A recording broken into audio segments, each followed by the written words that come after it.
मंगलम भगवान वीरो मंगलम गौतमो गणी मंगलम कुंद कुंदार्यो जैन धर्मोस्तु मंगलम सर्वमंगलमांगल्यम सर्वकल्याणकारकम प्रधानं सर्वधर्माणां जैनं जयतुशासनं नमः समे साराय स्वानुभूत्या चकासते चित्स्वभावाय भावाय सर्वभावान्तरचिदम्।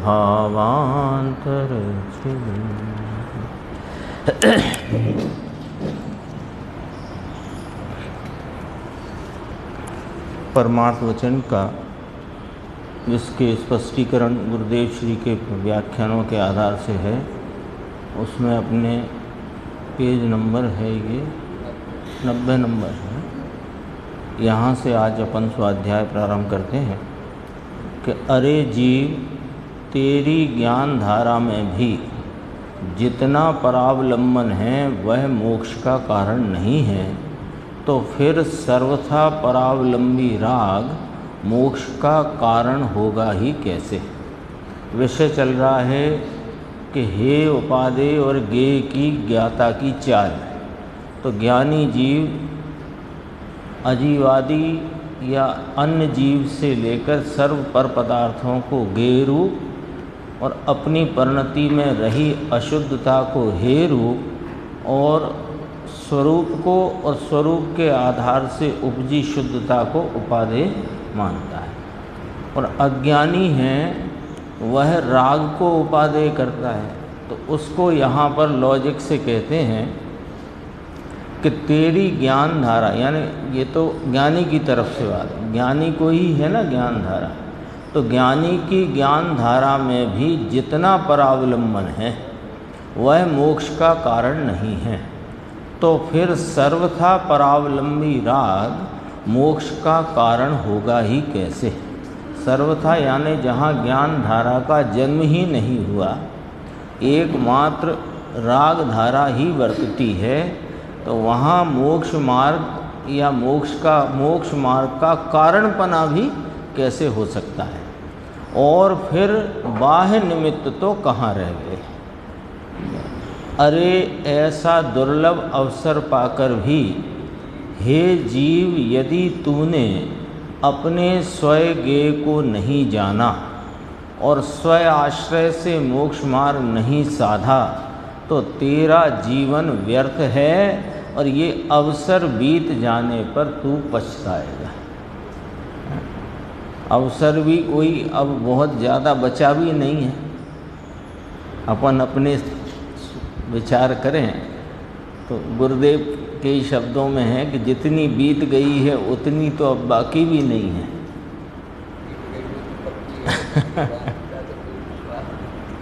कितना एक ही काम करने का है और उसमें सीधी सीधी धारा, सीधी सीधी डायरेक्शन अपने सामने है कि स्वयं ज्ञेय को जानकर स्वयं आश्रय से मोक्ष मार्ग को साधो।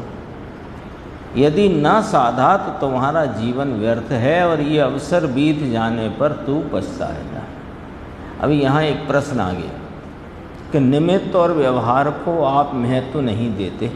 अभी ऊपर ही कहा ना कि जो सर्वथा परावलंबी राग है वह मोक्ष का कारण होगा ही कैसे, और फिर बाह्य निमित्त तो कहाँ रह गए।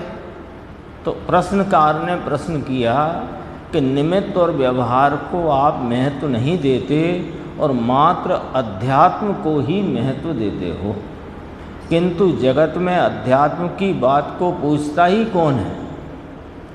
व्यवहार और निमित्त की बात को तो सभी जानते हैं और सभी उसी दौड़ में शामिल हैं, और आप एक अध्यात्म की ही मुख्यता से बात करते हो। यहाँ तक कि गुरुदेव की तो अपन शैली रोज़ देखते पढ़ते सुनते हैं, उनकी तो आगम की बात में भी अध्यात्म निकालते हैं। अध्यात्म की बात तो अध्यात्म रूप है ही।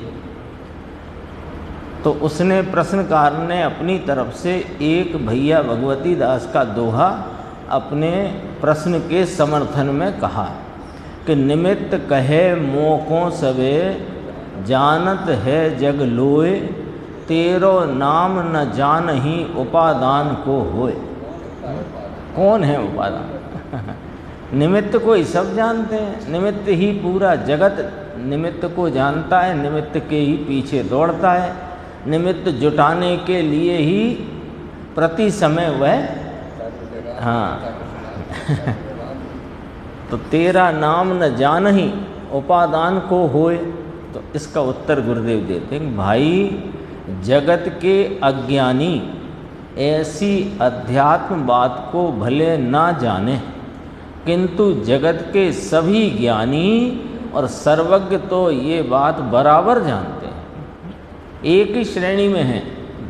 जगत के सभी ज्ञानी चौथे गुण स्थान से लेकर के जितने साधक हैं और जो सर्वज्ञता को प्राप्त हैं, सब एक लाइन में हैं और वे बात बराबर जानते हैं। तब यहाँ उन्हीं भैया भगवती दास का फिर दोहा गुरुदेव ने कहा उत्तर में, उपादान कहे रे निमित्त तू कहा करे गुमान, मोको जाने जीव वे जो हैं सम्यकवान। कम जाने इससे क्या उपादान कहता है कि निमित्त तू क्या गुमान करता है, मुझे वे सब जीव जानते हैं जो सम्यकवान हैं, जो सम्यक ज्ञानी हैं। हाँ, तो फिर इसी को समझाया गुरुदेव ने, जो इस अध्यात्म का स्वरूप जानते हैं वे ही मुक्ति को पाते हैं। इस ही में जोर बड़ा है, ये ही के जोर को यदि हम स्वीकार नहीं करेंगे तो ये अवसर चला जाएगा। अध्यात्म का स्वरूप जानते हैं, ये चल रही है ना अपनी इसमें परमार्थ वचनिका में। मूल तो जो शुरुआती बात है वो तो इसकी प्रस्तावना है, जो अपन ने पढ़ी, संसार में रहे हुए 3 प्रकार के जीव, उनका निश्चय क्या, व्यवहार क्या, फिर अशुद्ध व्यवहार क्या, मिश्र व्यवहार क्या, शुद्ध व्यवहार क्या, वो प्रस्तावना है इस परमार्थ वचनिका की। मूल तो इसमें पंडित जी को बताना थी आगम पद्धति और अध्यात्म पद्धति, और अध्यात्म पद्धति के द्वारा ही मोक्ष मार्ग सदता है, आगम पद्धति से नहीं ही सदता। फिर कहते हैं अज्ञानी को तो निश्चय व्यवहार की कुछ खबर ही नहीं है, अर्थात वह यह बात जानता नहीं है और मानता भी नहीं है। जो जीव यह बात जान लेते हैं वे अज्ञानी रहते नहीं। इससे ज़्यादा क्या कहें, बोलो। यह तो आत्महित की अपूर्व अलौकिक बात है। ऐसे स्वावलंबी मोक्ष मार्ग का स्वरूप जो समझ ले, देखो क्या कहते हैं, ऐसे स्वावलंबी यानी मोक्ष मार्ग मात्र स्वाश्रय स्वरूप स्वावलंबी भाव ही है, ऐसी बात जो दृढ़ता से समझ लेगा उसको मोक्ष मार्ग प्रकट हुए बिना नहीं रहेगा, और जो इस बात को नहीं समझेगा उसे कभी मोक्ष मार्ग प्रकट होगा नहीं। इतनी स्पष्ट है बात। मोक्ष मार्ग मात्र स्वावलंबन में ही है। अभी इसी के ऊपर ही बात आई थी कि जब मोक्ष मार्गी ज्ञानी साधक का परावलंबी भाव भी मोक्ष को नहीं साधता, तो तेरा सर्वथा परावलंबी भाव उसमें मोक्ष मार्ग या मोक्ष का साधन या मोक्ष मार्ग के साधन रूप जो भाव है वो कहाँ से प्राप्त होगा। इसके बाद ये एक दोहा दिया है, फिर अगला है, ये दोहों का है, ये तो वो है, हाँ, 2 क्रियावादी नहीं होते उसके संबंध में। 11वां प्रकरण है अपना अध्यात्म पद्धति है, हाँ, क्रिया एक उसके कर्ता 2 नहीं होते। एक बात 11वां प्रकरण है अध्यात्म पद्धति रूप स्वयं आश्रित मोक्ष मार्ग। यहाँ कोई प्रश्न कर सकता है कि ज्ञानी को भी साधक दशा में परावलंबी अनेक औदैहिक भाव तो होते हैं, ऐसी दशा में वे मोक्ष मार्ग क्यों नहीं है? देखो पॉइंट, ये प्रश्न जो है ना गंभीर है। गंभीर इसलिए है कि हमारे चित्त में भले ये प्रश्न इसी रूप में भले खड़ा ना होता हो, लेकिन इस प्रश्न का समाधान यदि हमारे पास नहीं है तो हमें कहीं ना कहीं ये वाली भ्रांति खड़ी हुई है कि अपन कहते नहीं, सामान्य बोलते हैं, ज्ञानी को भी ऐसे भाव होते हैं, मुनिराज को भी ऐसे भाव होते हैं, श्रावकों को भी ऐसे भाव होते हैं, वे तो मोक्ष मार्ग के में साधक रूप हैं, मोक्ष मार्ग को साध रहे हैं, उनको भी ये भाव होते हैं, तो आप उसे मोक्ष मार्ग क्यों नहीं कह रहे जबकि आगम कह रहा है? पर ये भूल जाते हैं कि आगम उसे उपचार से, व्यवहार से कह रहा है, और उपचार और व्यवहार के पीछे ये टैग लाइन लगी रहती है कि ऐसा है नहीं। पर वो व्यवहार से है, उपचार से है, इस बात को भूलकर वो जो व्यवहार और निमित्तों के संदर्भ में जो आगम में चर्चा है और उसे किसी उपचार पूर्वक मोक्ष मार्ग कहा गया, तो ये मोक्ष मार्ग मानते हैं, ये भूल है ना।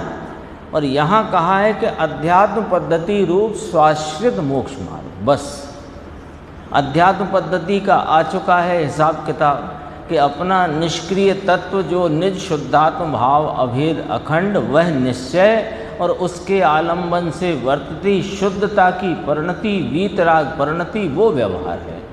और साथ में रहता हुआ जो अशुद्ध भाव है, अभी पूर्णता तो हुई नहीं, तो अशुद्ध भाव है, वो आगम पद्धति का भाव है और वो संसार मार्ग है, बंद पद्धति है। स्पष्ट हो गया है ना।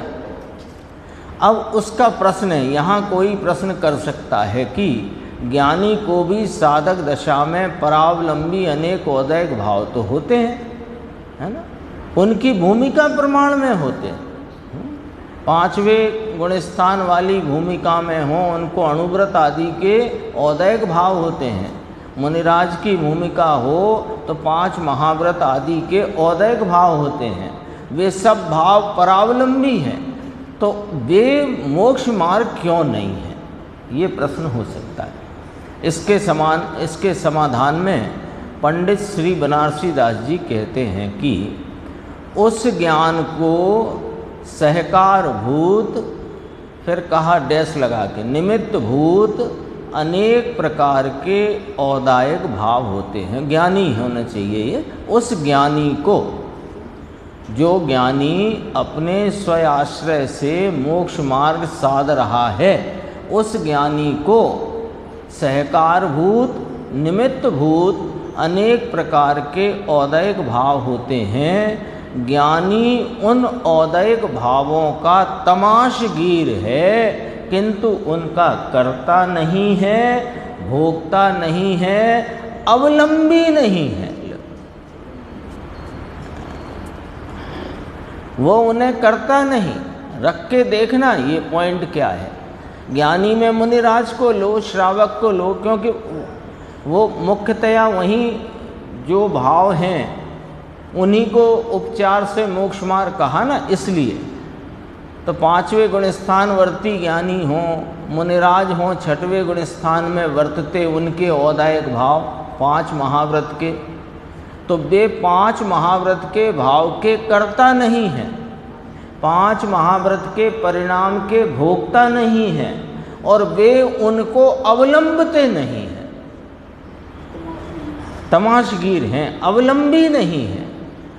तो वे तो 5 महाव्रत का पालन करते हैं। पालन करते हैं, ये भाषा व्यवहार की है, वास्तव में वे पालन करते नहीं। पालन करना तो पोषण करने को कहते हैं, तमाशगीर हैं। इसलिए कोई ऐसा कहे कि सर्वथा अमुक प्रकार का औदैहिक भाव हो, तभी अमुक गुण स्थान कहेंगे तो ये झूठ है। लो बोलो, इसको बोलते परमार्थ वचनिका। आगम इसी प्रकार कथन करता है, करणानि योग भी और चरणानि योग भी, लेकिन वो निमित्त की तरफ से और सहचारी रूप से वर्तते भावों से। करणानि योग वहाँ पर कर्मादि के निमित्त बताता हुआ और गुण स्थानों की चर्चा करता है। चरणानि योग वहाँ पर वर्तते शुभ राग के विकल्प और उसके अनुरूप देह की क्रिया बताता हुआ वीतरागता की चर्चा करता है। लेकिन हम क्या करते हैं कि जो चरणानि योग बता रहा है उसे नहीं देखते, अथवा जो करणानि योग बता रहा है उसे नहीं देखते, वो जिससे बता रहा है उससे मान बैठते।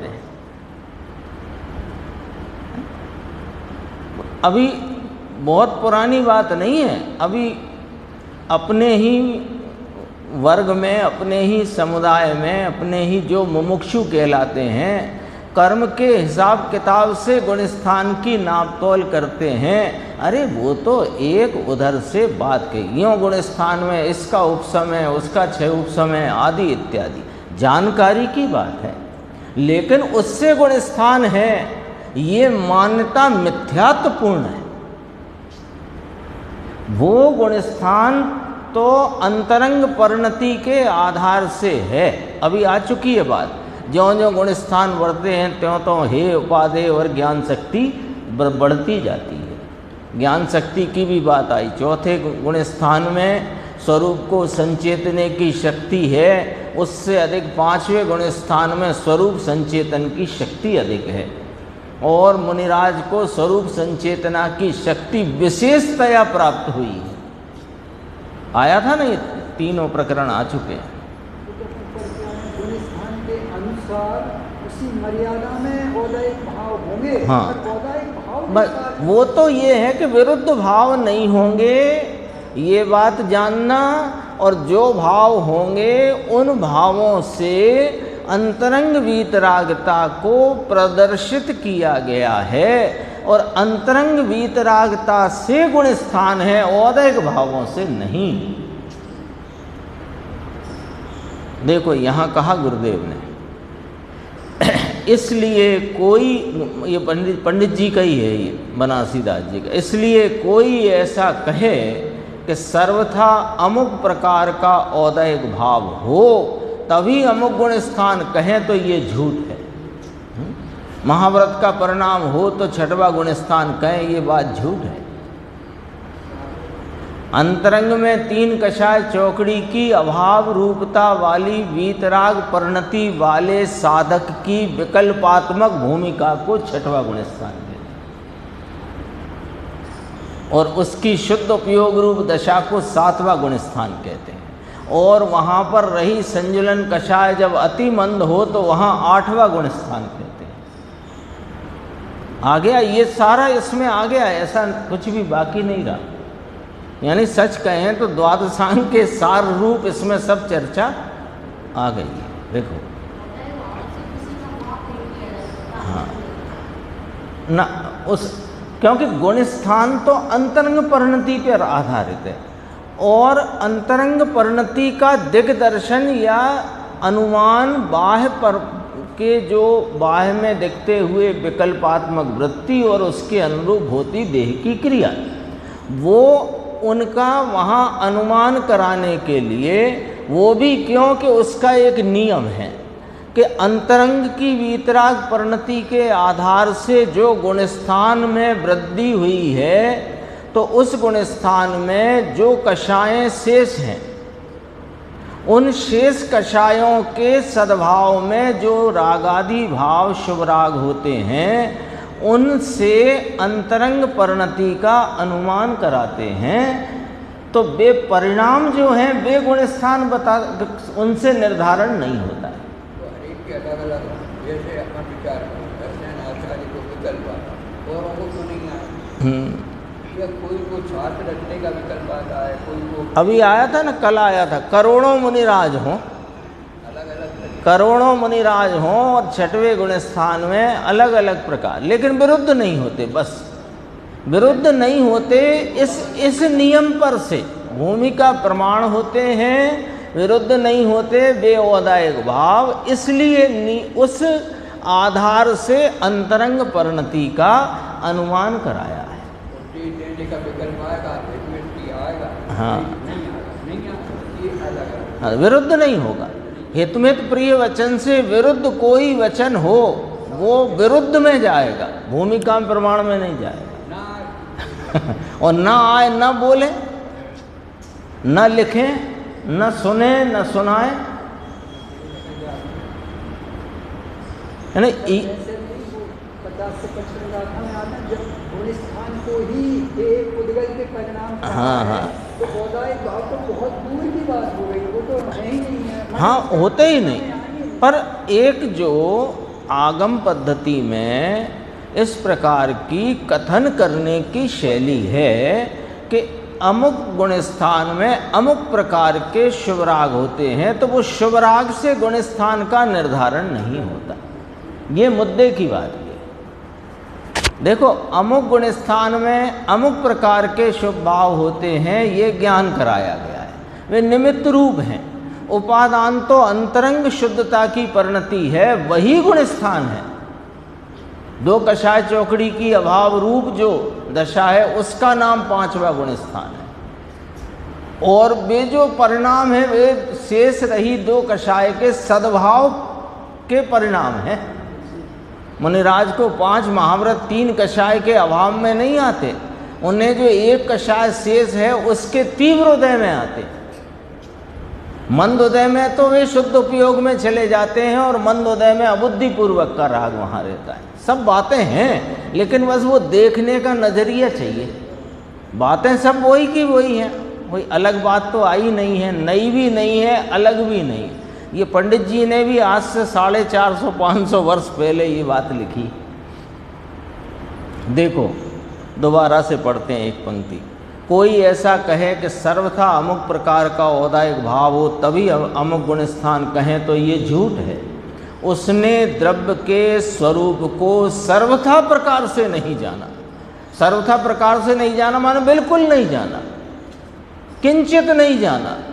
क्यों? आपने ऐसा क्यों कहा? कारण कि अन्य गुण स्थानों की तो बात क्या कहें, केवलियों के भी औदायक भाव का नानापना अनेकपना जानना। केवलियों के भी औदायक भाव एक सा नहीं होता। किसी केवली के दंड कपाट रूप समुद्घात रूप क्रिया का उदय होता है, किसी केवली के वह नहीं होता। इस प्रकार केवलियों में भी उदय की अनेक रूपता है। समूह शरण आदि हो, गंधकुटी हो, कुछ ही ना हो, मुख केवली हो। तो अन्य गुण स्थानों की तो बात क्या कहें। ये तो केवली के गुण स्थान जो 13वें 14वें हैं, ये इसमें पूर्ण वीतरागता वाले गुण स्थान हैं, तो भी वहाँ पर अभी उदय भाव गिना जाता है। तो वो उदय भाव है, लेकिन उस उदय भाव में भी अनेकपना है। कैसे नापोगे? तो 13वां 14वां गुण स्थान काय से नपता है? अपन उल्टे चलते हैं। यहाँ जो पंडित जी ने लॉजिक रखा, 13वां 14वां गुण स्थान पूर्ण वीतरागता और अनंत ज्ञान दर्शन आदि की जो लाभ उनकी परिणति में है, उससे नपता है। तो यहाँ भी नीचे के गुण स्थान भी राग की अभाव रूपता और उसकी ज्ञान शक्ति माने स्वरूप संचेतन की शक्ति की बड़वारी से नपेंगे, औदायिक भावों से नहीं। ये लॉजिक रखा ना, जब 13वें 14वें गुण स्थान के औदायिक भाव, उनसे उनका नाप नहीं। उनका नाप काय से है भाई? सामान्य केवली, मूक केवली, अनेक प्रकार के हैं ना। हाँ, तो उनका नाप काय से रखा अपन ने? उनकी परिणति में बरतती हुई पूर्ण वीतरागता और परिणति में प्राप्त अनंत चतुष्टय स्वरूप आत्मा के गुणों का पूर्ण लाभ, इसी से तो लिया। अब जब उनका इससे नप रहा है तो इस छोटे गुण स्थान वालों का भी उसी से नपेगा। गुणस्थान का पैमाना तो ये हाँ, ये पॉइंट यही है। गुण स्थान का पैमाना स्वरूप की वीतराग परिणति के आधार से है, राग के आधार से नहीं। चौथे गुणस्थान में कई ऐसी चीज हो सकती हैं कि शुरू से ही व्यापार वृत्ति जैसे ले लें कर लें कि व्यापार धंधा और सब में। अब राजा श्रेणिक को ले लो, चौथा गुण स्थान है, तो वहाँ मारकाट चल रही है। हाँ, तो उससे नहीं। हाँ, वे और कुछ ही नहीं करते। वहाँ भूख की वेदना है, वहाँ वो वाली वेदना भी नहीं है स्वर्ग में। इसलिए देखो, औदैहिक भावों के भरोसे ज्ञान नहीं है। अब पॉइंट की बात है जो पंडित जी कहना चाहते हैं। ज्ञान स्वयं शक्ति प्रमाण है, स्वयं पर प्रकाशक ज्ञान की शक्ति, ज्ञायक प्रमाण ज्ञान तथा यथानुभव प्रमाण स्वरूपाचरण चारित्र, यह ज्ञाता का सामर्थ्यपना है। 3 बिंदु है ना, स्वयं पर प्रकाशक ज्ञान की शक्ति, ज्ञायक प्रमाण ज्ञान और यथानुभव प्रमाण स्वरूपाचरण चारित्र, ये ज्ञाता का सामर्थ्यपना है, क्योंकि ज्ञान स्वयं शक्ति प्रमाण है।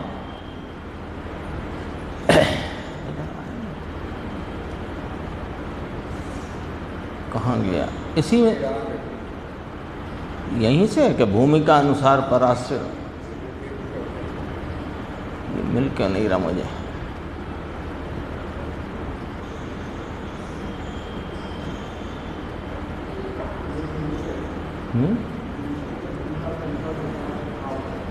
यहीं से है।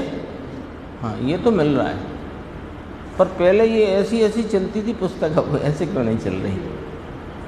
भूमिका अनुसार पराश्रित भाव हों वह अलग बात, यहीं से है ना प्रारंभ। हाँ ठीक है। तथा उस पराश्रित भाव को मोक्ष मार्ग मान लेना, ये अलग बात। अलग बात क्या, गलत बात है। पराश्रित भाव तो ज्ञानी को भी होता है, किंतु वह उसको मोक्ष मार्ग नहीं मान लेता है। ज्ञानी तो शुद्ध स्वभाव के आश्रय से मोक्ष मार्ग साधता जाता है और पराश्रित भावों को तोड़ता जाता है। कुछ शेष भी रह जाए तो उसका तमाशगीर रहता है। 21 प्रकार के औदैहिक भाव हैं, उनमें से मिथ्यात्वादी रूप औदैहिक भाव तो ज्ञानी को होते ही नहीं, और शेष जो औदैहिक भाव वर्तते हैं वे ज्ञान के गेयपने वर्तते हैं। इसका नाम तमाशगीर।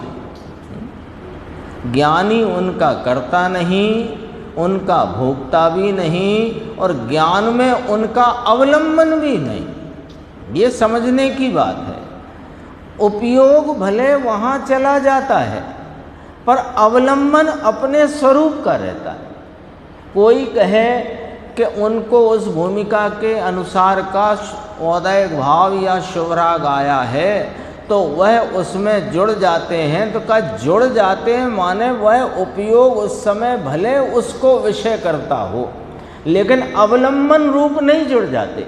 अवलंबन तो अपने चैतन्य स्वभाव का अखंड धारावाही चलता है, वो स्वावलंबन छूट नहीं जाता है। एक दिन अपन ने बात की थी, स्वावलंबन छूट जाए तो ऐसा हो नहीं सकता। मुनिराज तो 1 मिनट में अनेकों बार विकल्पात्मक निर्विकल्पात्मक, विकल्पात्मक निर्विकल्पात्मक, यानी तो दोनों में अवलंबन अखंड बने हैं। अंतर में स्वभाव का अवलंबन ज्ञान ही मोक्ष मार्ग है। बाह्य का जानपना हीन भी हो तो भी ज्ञानी को खेद नहीं है, और विशेष जानपना हो तो उसकी भी कुछ महत्ता नहीं, क्योंकि बाहर के ज्ञान से मोक्ष मार्ग का माप है नहीं। यहाँ तक कि अवधि मन पर यह ज्ञान हो तो शीघ्र मोक्ष प्राप्त हो जाए, और ना हो तो विलंब लगे, ऐसा भी कोई नियम नहीं है। मोक्ष का साधन तो स्वानुभूति की उग्रता अनुसार ही है। गंधर्व भगवान 4 ज्ञान के धारी, वे गणधर रहते हैं और आचार्य ही हैं, वे भी गणधर रहते हैं और समूह शरण में अनेकों जीव मोक्ष प्राप्त कर, केवल ज्ञान पहले प्राप्त कर लेते हैं। उनके न अवधि ज्ञान होए न मन पर यह ज्ञान है तो भी वे मोक्ष प्राप्त। पुनश्च ज्ञान के साथ एक पने तो नहीं, किंतु सहकारी पने जो औदैक भाव वर्तते हैं। ये ब्रैकेट में वो समझने के लिए है, बात जरूरी भी है। ज्ञान के साथ जो औदैक भाव वर्तते हैं, तो इसको समझना, ज्ञान के साथ वे वर्तते नहीं हैं। सहकारी या सहचारी कह सकते हैं, एक पने नहीं है। ज्ञान के साथ जो औदायक भाव वर्तते हैं वे एक पने नहीं, किंतु सहकारी पने उनको ज्ञानी जानता है, किंतु उसके उनका आग्रह अथवा पकड़ नहीं है। ऐसे आग्रह भी नहीं है, पकड़ भी नहीं है। ये आग्रह नहीं है यानी मेरी ये भूमिका है, मुझे ये परिणाम चाहिए, वो तो तमाशगीर है होते हुए परिणाम का, सहज है। ऐसा ही राग और ऐसी ही क्रिया हो तो ठीक है, ऐसी परावलंबन की बुद्धि उसके नहीं है। तो किसके है? अज्ञानी के है। अज्ञानी इसी उधेड़ बुन में पूरा अवसर ये जो मिल गया है ना अपने को, ये अवसर अपन काय में गंवा रहे हैं, सिर्फ इसी चक्कर में गंवा रहे हैं कि ये गुण स्थान में ये परिणाम होना चाहिए, ऐसी क्रिया चाहिए, ऐसा परिणाम चाहिए, ऐसी क्रिया चाहिए। तो वो परिणाम और क्रिया के तालमेल बिठा रहे हैं, और जो अपना ज्ञाता स्वभाव है उसकी तो सुध ही नहीं है। और ज्ञानी को वे कहते हैं कि उसको कोई प्रकार का आग्रह अथवा पकड़ नहीं है। ऐसा ही राग और ऐसी ही क्रिया हो तो ठीक, ऐसी परावलंबन की बुद्धि उसके नहीं है। एक ही गुण स्थान में भिन्न भिन्न विकल्प और भिन्न भिन्न क्रियाएं होती हैं। एक जीव को भी एक ही प्रकार का विकल्प सदा नहीं रहता, अनेक प्रकार के विकल्प होते हैं। देखो समझाते हैं। कुंद स्वामी, वीरसेन स्वामी, जिनसेन स्वामी अथवा समंत भद्र स्वामी, ये सभी मुनिवर छठवें सातवें गुणस्थान की भूमिका में मोक्ष मार्ग में वर्तते थे।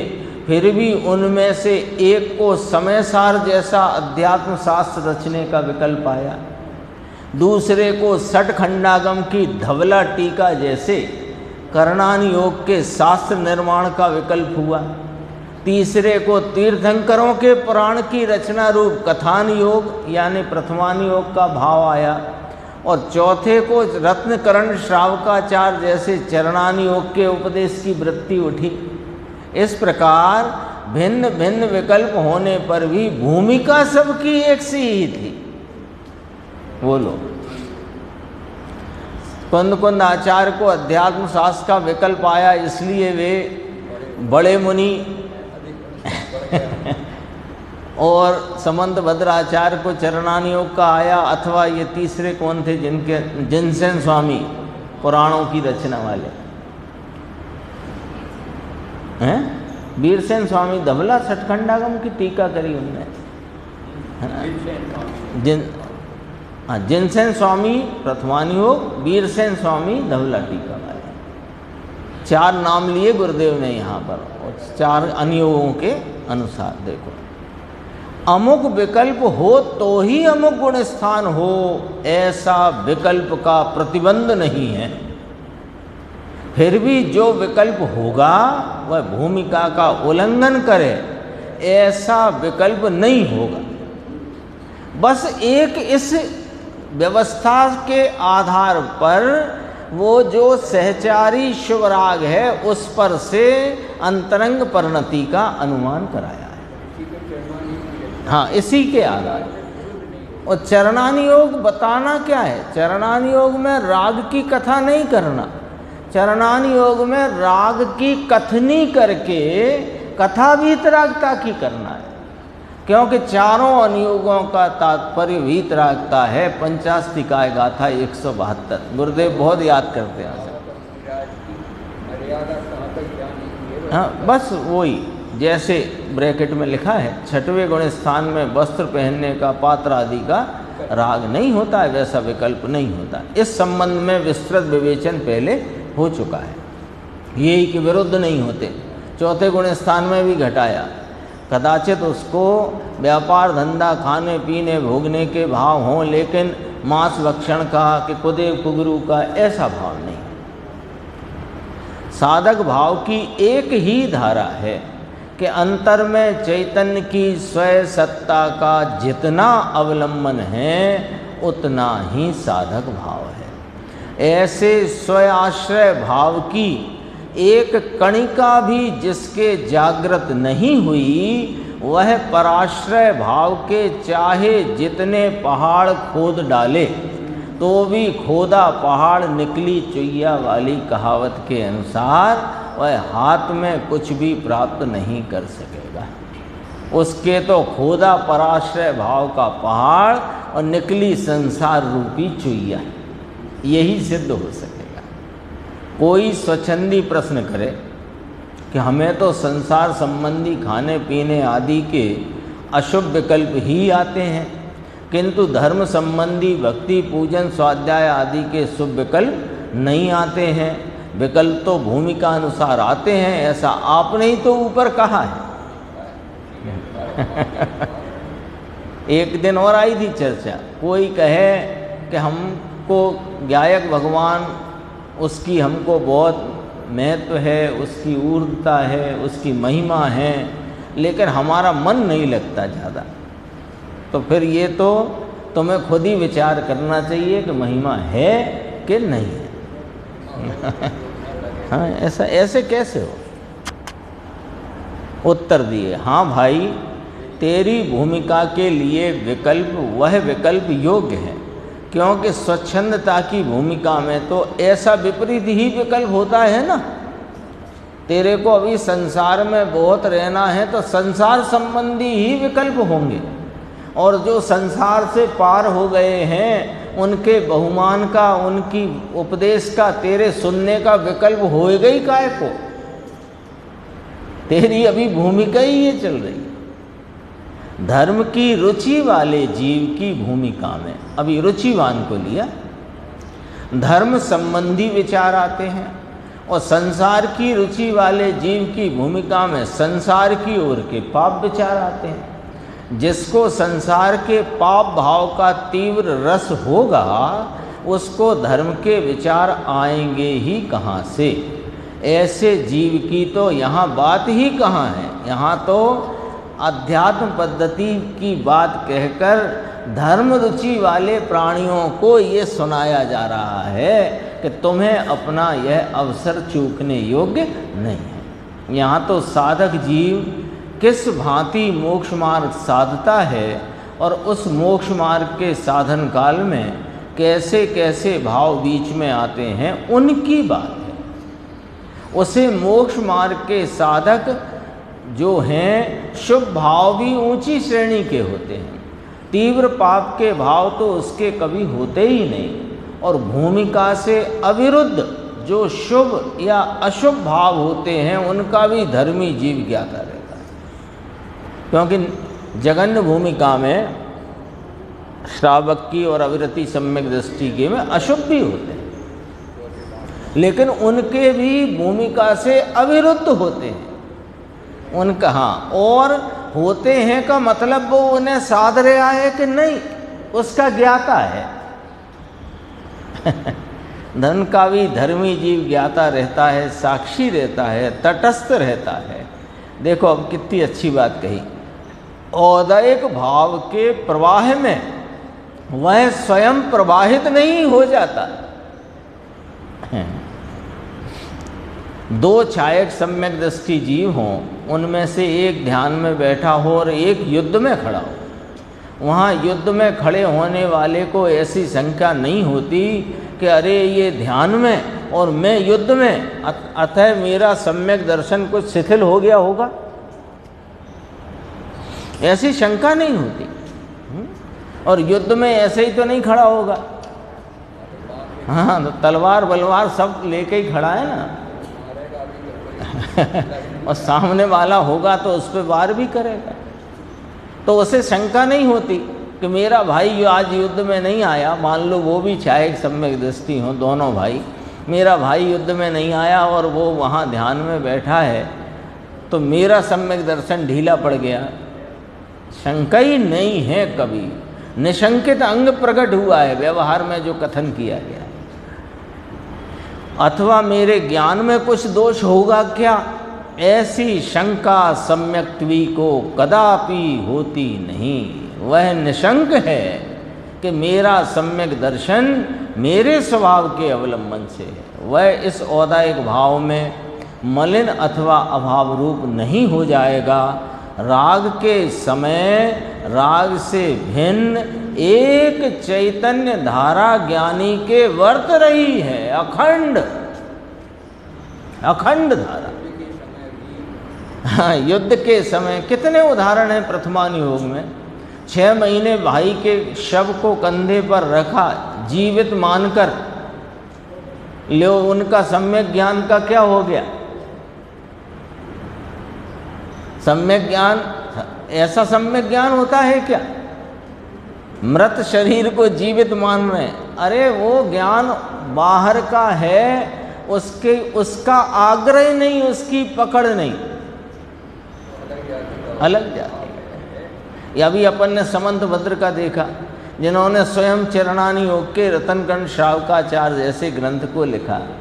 उन्होंने व्याधि के कारण से वो बनारस के एक मंदिर में, वो सब घटना मालूम है, लेकिन अंदर में ये शंका नहीं हुई कि मेरा सम्यक दर्शन तो नहीं चला गया। देखो गजब है, इतना होते हुए भी जो पंडित थी उसको बंधन नहीं की।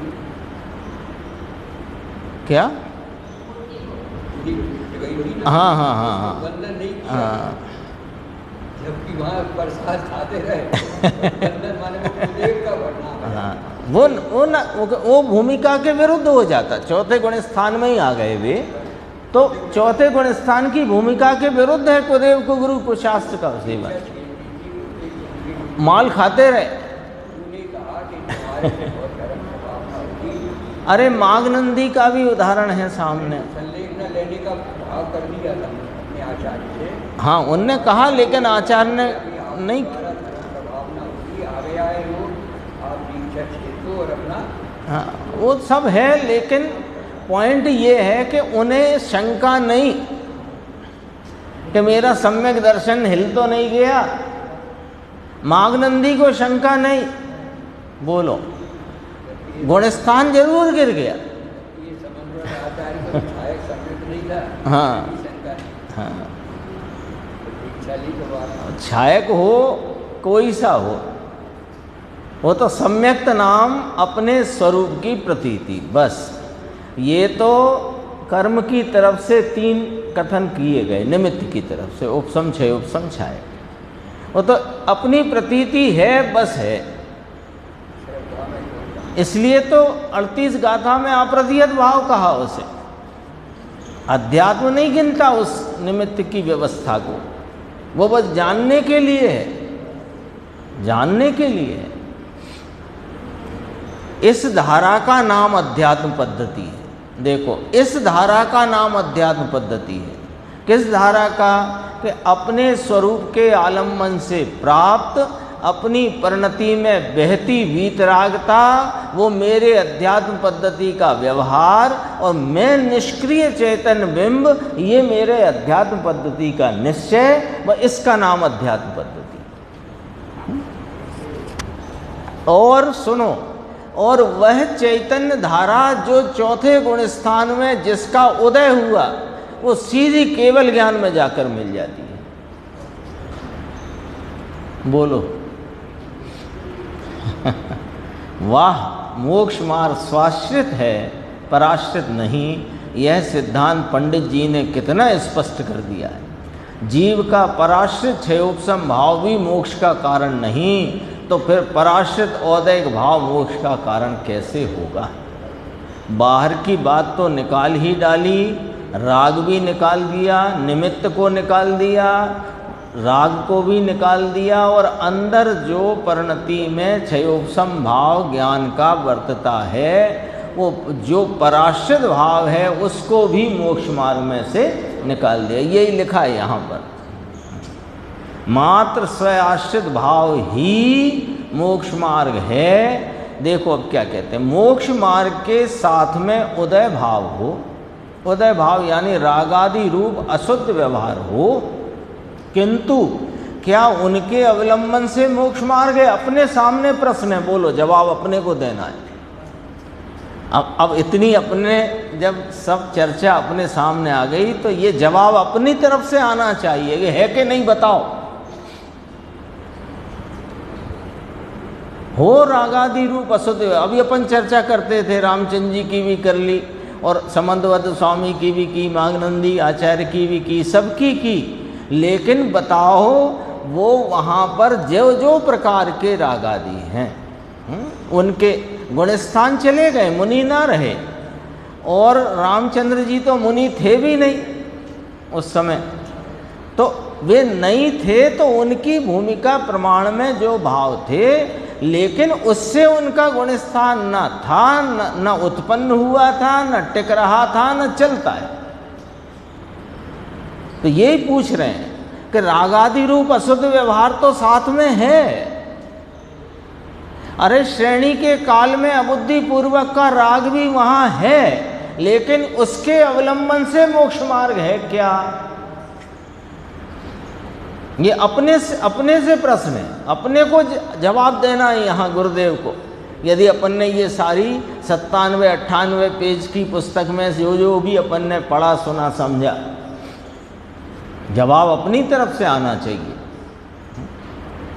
तो फिर गुरुदेव फरमाते हैं, नहीं, सम्यक दृष्टि को तो उस व्यवहार से मुक्त कहा है, क्योंकि उसको उसका अवलंबन नहीं है। जिस प्रकार केवली प्रभु उदय के ज्ञाता हैं, उसी प्रकार छद्मस्त ज्ञानी भी उदय का ज्ञाता है। उसकी परिणति देखो, छद्मस्त ज्ञानी केवली प्रभु उदय के ज्ञाता हैं कि नहीं? तो सबके ज्ञाता हैं, तो उनके उदय के भी ज्ञाता हैं और सबके उदय के भी ज्ञाता हैं। तो यहाँ अपनी बात ली, छद्मस्त ज्ञानी भी उदय का ज्ञाता है। उसकी परिणति वीतराग धारा उदय भाव को तोड़ती हुई अध्यात्म धारा के बल से आगे बढ़ती जाती है। देखो तो सही, गृहस्थ श्रावकों को भी अध्यात्म का कैसा प्रेम है और कैसी सरस चर्चा की है। इन पंडित बनारसी दास जी ने उपादान निमित्त के 7 दोहों की भी रचना करके उपादान की एकदम स्वतंत्रता प्रमाणित की है।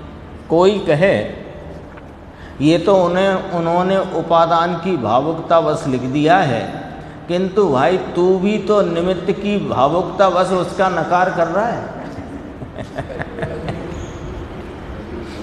ये गुरुदेव का जवाब किसके लिए है? बनारसी दास जी और टोडरमल जी तो अध्यात्म की भांग पीकर नाचे थे, ऐसा जो आक्षेप आरोप समाज में उत्पन्न हुआ था उसका जवाब है। तू भी तो निमित्त की भावुकता वश उसका नकार कर रहा है।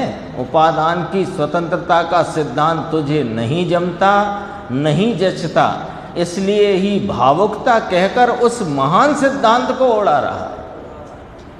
पंडित जी ने तो वस्तु स्वरूप का सत्य सिद्धांत प्रसिद्ध किया है, और सत्य सिद्धांत के पक्ष में भावुकता भी हो तो इसमें क्या दोष है?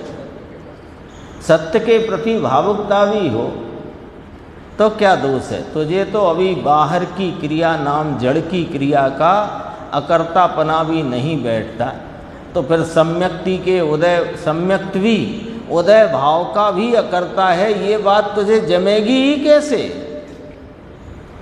अभी तो तुझे देह जो साक्षात एकदम स्पष्टपने परद्रव्य है, उसकी का अकर्तापना तेरे को अभी बैठता नहीं। तो ज्ञानी धर्मात्मा सम्यक दृष्टि वो अपने ही परिणति में उपजते हुए रागादि भाव का अकर्ता है, ये बात तेरे को कैसे जमेगी?